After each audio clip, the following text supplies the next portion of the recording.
Ito mga kababayan,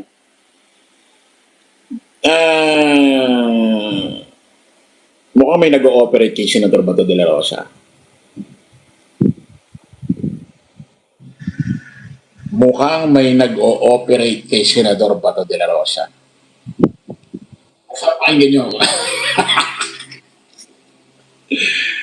Utik pati siguro ito si Senador Bato de la Rosa. Malamang ito si Senador Bato de la Rosa. Halos din na natutulog to.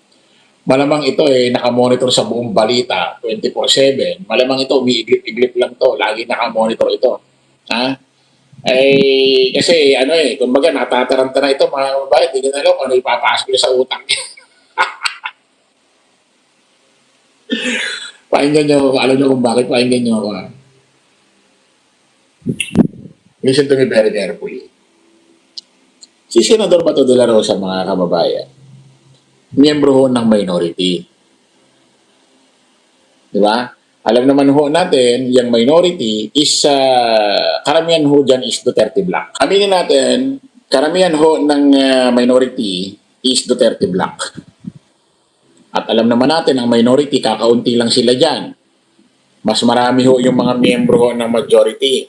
Okay, ano na naman point mo, Chris Ulo? Makinig ka, tanga. Ha? Uunahan na kita, DD shit. Makinig ka. Dito mo lang naririnig ka mga ganitong klaseng explanation. Talagang makakalitan. Kumbaga, talagang mga dekalibre. Sabi nga na FLM. Prestri, alam niyo ba yung story ng dekalibre ni FLM? Ha? Dekalibre. Ha? Anig kayo. Ulitin natin ha. Si Senador Bato de la Rosa, alam naman natin na miyembro ito ng minority. At alam naman natin, karamihan ng minority is Duterte Black. At alam naman natin, ang minority, kaunti lang sila. Ilan lang pa sila dyan, wala pa yatang 10. Ang alam naman natin, ang pinakamarami na miyembro is majority. Okay. Siyempre, lahat ho yan ay magiging hukom. Magiging judge dito sa impeachment trial. Lahat yan magsusot ng kapa. Okay, congrats, Senador Robin Padilla. Ha? Kahit tatanga-tanga ka, kahit tatanga-tanga ka, kahit bugok ka, mararanasan ang buhay mo na magiging hukom ka. Oh my goodness. Ngayon lang, isipin mo, hindi ka abogado, wala kang experience ng kahit anong posisyon sa politiko, naging senador ka agad, tapos ito ka magiging hukom. Nya. Oh my goodness. Ano to, lokohan? Okay, anyway, going back tayo mga kababayan. Alam naman natin, bawas ang boto bilang ng minority. Bakit? Kasi nga itong itong taong si Senador Bato de la Rosa, magmula nang binanggit ni Ombudsman Boying Remulla na yung kanyang warrant galing ICC, yung soft copy ay nasa cellphone niya, hindi na nagpakita itong makapal ng mukha na si Senador Bato de la Rosa. Hindi na nagpakita yan. Nakailang sahod na, ilang buwan na yan, sahod di na pumapasok. Hindi na nagpakita yan. Minsan na nating napatunayan na mahina na ang minority, kulang na nga sila, kaunti na lang sila, nabawasan pa si Senador Bato de la Rosa. Minsan ang napatunayan na wala na silang puwersa. Bakit? Kung natatandaan ninyo, nagkaroon ng issue ng coup d'etat na kung saan si Tito Sen ay papalitan nila. Inamin nila meron talagang coup, hindi lang nagtagumpay. Dahil si Senador Bato de la Rosa, wala na. Naalala nyo? Press 4. Naalala nyo? Press 4 muna. Okay. Kaya ngayon, ito punto natin. Malamang ito si Senador Bato de la Rosa, inaaya na ng minority ito. Inaaya na ng mga grupo, miyembro ng minority ito. Pumasok ka na, hayop ka. Kapal ng mukha mo. hindi ka na nga nagpapapasok, sumasahod ka pa ng 300,000 plus. Kaya pumasok ka na, makatulong ka man lang dito sa ating grupo na kung saan yung impeachment trial ni VP Inday Sara Duterte, parating na itatawid na. Kukulangin tayo ng puwersa, kukulangin tayo ng bilang. Pumasok ka na. Paano point natin, mga kababayan? Eto na. Mukhang may nag-ooperate sa'yo, Senador Bato de la Rosa. Binablog ka, ginagawan ka ng istorya, kunyari may warrant. Patapusin niyo itong aking, patapusin niyo sa akin, patapusin niyo ako rito sa vlog kong tutong sa aking live. Hayaan niyo ako, diskarte ko to. Malamang may nag-ooperate sa'yo, Senador Bato de la Rosa, na i-block ka, takutin ka, para hindi ka pumasok sa Senado. Kasi, nung mga nakaraan, itong si 10K boy, itong si Senador Alan Peter Cayetano, gumawa ng statement, gumawa ng mga sagot sa ambush interview. Gusto na rin pumasok ni Bato. Gusto na rin doon siya papasukin ng minority. Nakakapagtaka, bakit biglang nagkaroon ng ganitong issue, gusto na siyang pumasok. Isa lang ibig sabihin niya, press fight. Kasi magsisimula na ang trial ni VP Inday Sara Duterte. Malaking bagay si Senador Bato de la Rosa kung papasok siya. Kasi kaunti na nga lang sila, tapos di ka papapasok, di lalo tayo ginulang. Diba? Kaya malamang ito, nung nalaman niya, may nag-ooperate sa'yo, Senador Bato de la Rosa. Baka lang naman. May nag-ooperate sa'yo, may nananakot sa'yo, may nagbablog sa'yo, na palabasin, may warrant ka sa ICC about sa kaso mo na crimes against humanity, para hindi ka lumantad, hindi ka pumasok, matakot ka. Para hindi mapunuan ng bilang yung minority. Kaya may nambablap sa'yo, ina-operate ka. Senador Bato, kung nanonood ka kayo, huwag mo na panoorin to, masisiraan ka ng ulo. Pati ikaw maguguluhan na. Pati ikaw mababali.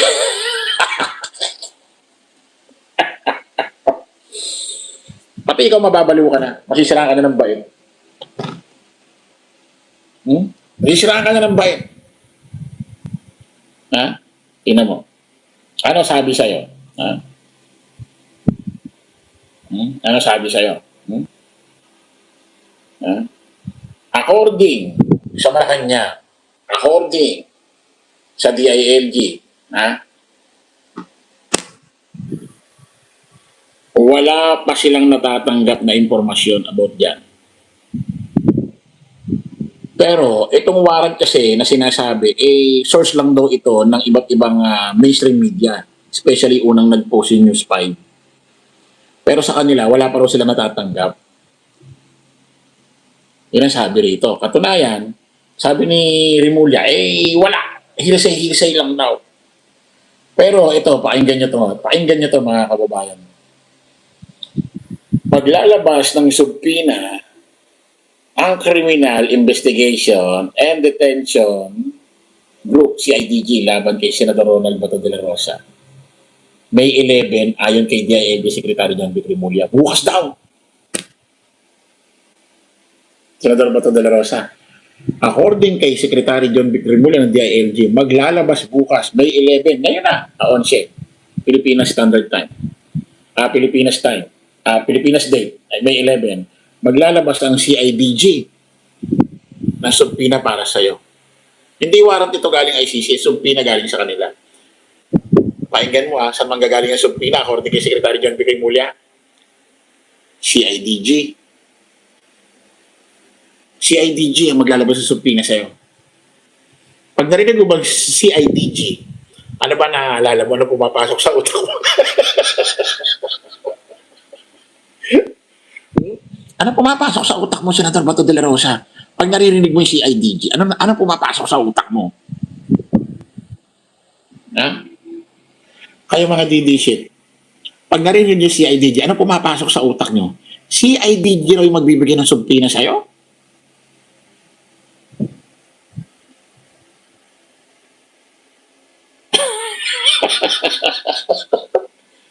Senator Bato, makinig ka. Kung naaalala mo si Digong nung nandoon sa Hong Kong kasama ng mga taga-PDP, senatorial candidate para sa 2025 election, Nandun, nagmumura ang gunggong. Minumura ang ICC. Habang yung mga polis dito, may mga nakapwesto na sa Manila International Airport, nakapwesto na sa mga airport ng Davao. Ano sabi ng mga reporter, sabi ng mga tao sa PNP, sa mga taga CIDG ron, ano ginagawa niyo? Bakit ang daming pulis sa mga airport? Ah, wala, ano lang to, drill lang, drill.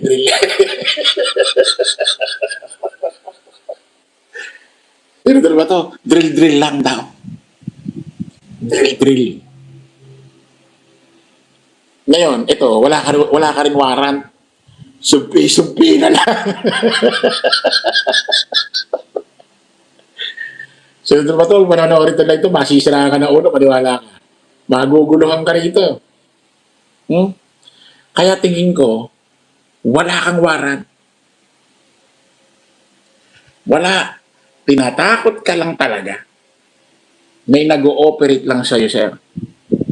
Wala ka talagang warrant. Kaya lang siguro may mga ibang gumagawa usap-usapan na warrant ka para hindi ka nga lumitaw sa impeachment trial, para hindi ka makatulong sa bilang sa boto laban kay VP Sara Duterte sa botong no.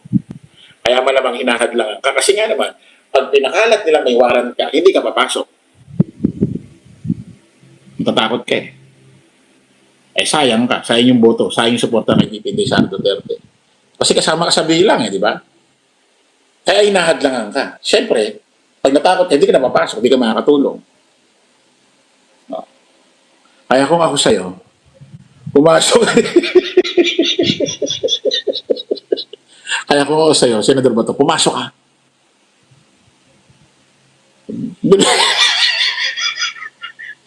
Kung ako sa'yo, pumasok ka. Tinatakot ka lang. Nako, tingin ko may nag-ooperate sa'yo, sir. Tingin ko may nag-ooperate sa'yo. Ha? Tingnan mo to. Huwag ka maniwala dyan. Ngayon lang kita kakampi. Ngayon lang kita kakampihan, Senador Bato de la Rosa. Maniwala ka. Ha? Tapos, according pa kay Secretary John V. Cremullian, kung sakasakaling dumating ang warrant mo, 10,000 kapulisan ang ipapakalat para ma-aresto ka. Pero binuwag niya na yan. In-erase niya na sa utak niya yan. Kasi wala naman warrant eh. Sumpi na lang ang sumpi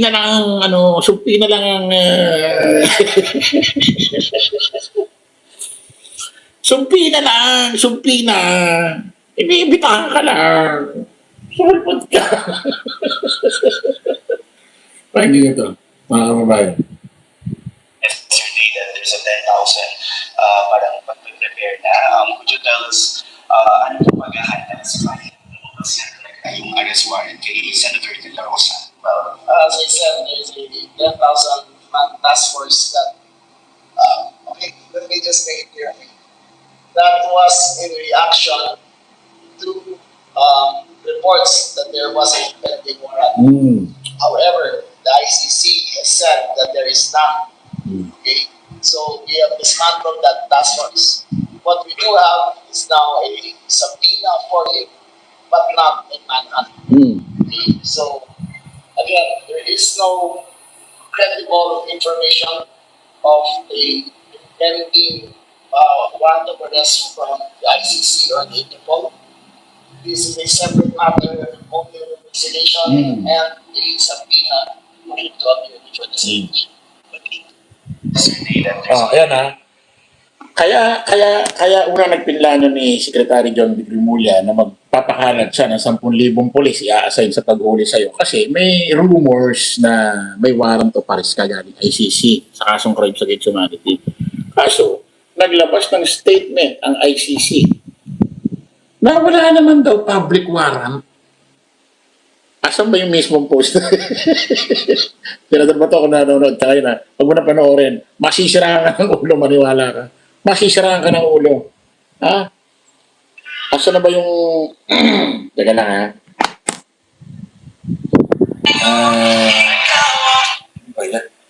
Teka lang ha. ICC. Warrant. Teka lang ha. Bato de la Rosa. Tingnan natin kung ano. Babasahin natin.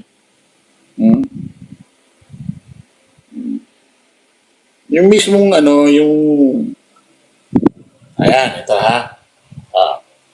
GMA News ha. So legit ito ha. GMA News.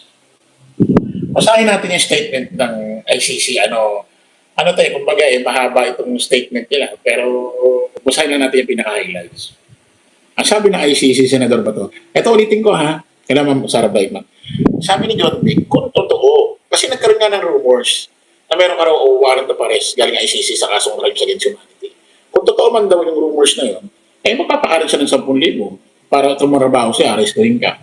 Kaso, binuwag niya na yun kasi nga, dahil sa ginawang statement ng ICC.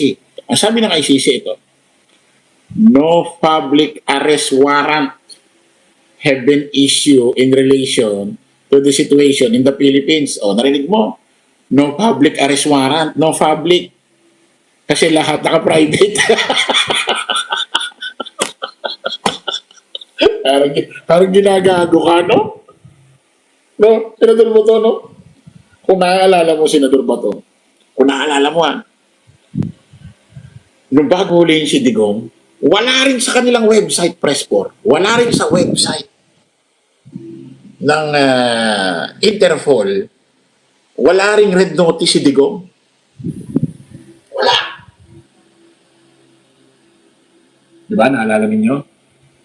Wala rin sinasabing warrant. Wala lahat. Senador Bato. Ito, sabi no public arrest warrant have issue in relation to the situation in the Philippines. Wala nga no public arrest. Walang no public, hindi raw naka-public, Senador Bato. Alam mo bakit hindi naka-public? Kasi naka-private. Buti ginagago. Kaya kung ako sa'yo, Senador Bato de la Rosa, may gumagago sa'yo, may nag-ooperate sa'yo, wala ka talagang warrant, sir. Pinauuso lang yan, may nag-ooperate lang sa'yo para hindi ka pumasok sa Senado, hindi ka makatulong sa boto kay BP Inday Sara Duterte. Kasi parang nung nakaraan, parang lilitaw ka na, gusto mo nang pumasok eh. Press 5. Ngayon, siguro nung naalaman, kailangan gumawa tayo ng blapin natin to, takotin natin ito. Kasi baka pumasok siya, makatulong sa boto ni BP Inday Sara Duterte. Kailangan gumawa tayo ng issue para matakot siya, hindi siya bumoto, hindi siya pumasok. Kaya tingin ko sa'yo, tinatakot ka, sir. Kaya kung ako siya pumasok, kaya kung ako siya pumasok ka, tinatakot ka, ino-operate ka. Tingin ko tinatakot ka, sir. Kaya kung ako sa'yo, mamaya Lunes, pumasok ka. Bibigyan ka ng subpoena eh. Tapos ano pa sabi sa'yo ni John Vic? Ano sabi sa'yo ni John Vic? Ano sabi sa'yo ni John Vic? Kaya sabi ko siya, kung nanonood ka, gising ka pa ngayong hayop. Hayop. Sorry po. Kung gising ka pang tao ka, huwag mo panoorin to. Wala kang paglalagyan dito, masisira ulo. Wala kang pagpipiliin dito. Masisiraan ka ng ulo. Wala kang pagpipilian. Ano sabi sa'yo ni John Vic? Subpoena lang, ha? According kay Secretary John Vic Rimulya, bukas ngayon, 11 ng Mayo, bibigyan ka ng CIDG ng subpoena. Paanyaya. Kung mo kakalimutan, CIDG na magbibigay sa'yo, ha? Pero huwag mo kalilimutan na umuli kay Digong CIDG. CIDG na muli kay Digong, di ba? Sa pamumuno ni General Nicolas Torre III.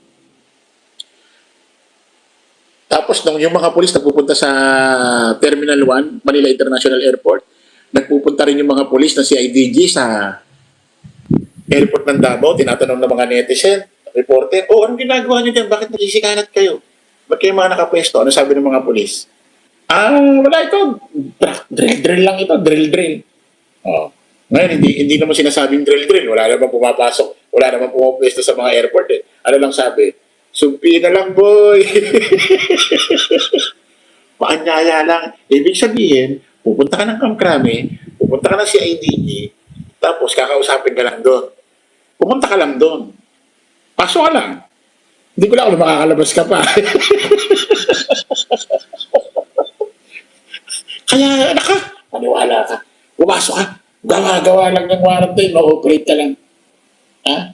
Ano sabi sa'yo ni Rimulya? Ha? Ah. Ano sabi sa'yo ni Press Convoy? Ni Press Convoy, ni Secretary John Rimulya. Press Convoy. Sorry, Secretary. Siya na Secretary, nagulas lang. Ano sabi sa'yo ni Secretary John Rimulya? Ito, may gawa. The CIDG will issue a subpoena tomorrow to General De La Rosa to appear personally before the CIDG office here in aid of investigation of the previous crimes. I repeat, this is not an arrest warrant, but a subpoena for the senator, former chief of police, former chief of the PNP, to lead the task force to locate the possible evasive maneuvers. That is would be General Hansel Maratan and General. Ayan ha, narinig mo, Senador Bato ha. Ngayon, 11 ng Mayo, maglalabas ang CIDG ng subpoena pag ayaya lang sa'yo. Sabi niya, sabi ni Secretary John Vic Rimulya, clear lang natin, hindi ito warrant. Subpoena lang. So, ibig sabihin, pag pumunta ka doon, usapin ka lang, ganito, ganyan. Tapos, makalabas ka na. Kaya kung ako sa'yo, Secretary, Senador Bato de la Rosa, sir, lumabas ka. Tingin ko may nag-ooperate sa'yo, may nananakot sa'yo, may nambablap sa'yo. Para hindi ka pumasok sa Senado, hindi ka umati ng trial ni VP Sara Lustay, Tililing Sara Duterte, hindi ka makaboto. Kasi malaki kawalan mo eh. Kukulang na nga minority. Wala ka pa. So, tingin ko may nag-ooperate sa'yo. Kaya kung kasi pumasok ka. Pumasok ka, sir. Senador Bato, pasok ka na. Parang, siguro kung nanonood si Senador Bato de la Rosa. Hindi ko alam gagawin ko. Parang nagugulahan na ako. Parang wala akong paglalagyan dito sa sinasabi ng vlogger na to. Parang wala akong paglalagyan dito sa sinasabi nitong vlogger na to. Parang walang choice na mas maganda. parang lahat nalalagay ako sa alanganin Gago itong vlogger. Pumasok ka na kasi. Blab-blab lang yan na natin. Natakot ka lang yan. Basta ito tatanda mo na Senador Bato de la Rosa, disclaimer lang ang magbibigay sa ng subpoena CIDG. Subpoena CIDG magbibigay sa ng subpoena. Para na-deja po ka. Basta mo makakalimutan ang humuli kay Digong. Ang humuli sumalubong sa airport, kumbinsi sa Villamor Air Base para madala siya sa private jet. Kala ko din ko sasakay ka ng jet ski. Wala yung ski, naging jet na. Totoo pala, hindi ko sasakay ka talaga ng jet ski. Pero walang ski, jet lag. Senador Bato, CIDG ang umuli kay Bato, kay Digong. CIDG. Pumesto sa mga airport, drill lang daw yan, drill. Drill lang yan, drill. Pero ngayon, ay sabi na si IDG, ay inibitahan ka lang nila, subpoena lang. Hindi ka talaga sila talaga. Wala ka talaga. Nako, maniwala ka. Malayong-malayo ka sa utak ni Senador Pampilo Lacson. Pakalayo mo. Tingin ko naging PNP chief ka lang talaga dahil lang kay Digong. Hindi ka naging PNP chief dahil talaga sa kalidad mo. Dahil lang kay Digong. Dahil naging aso, tuta, shih tzu, poodle, aspin ka niya.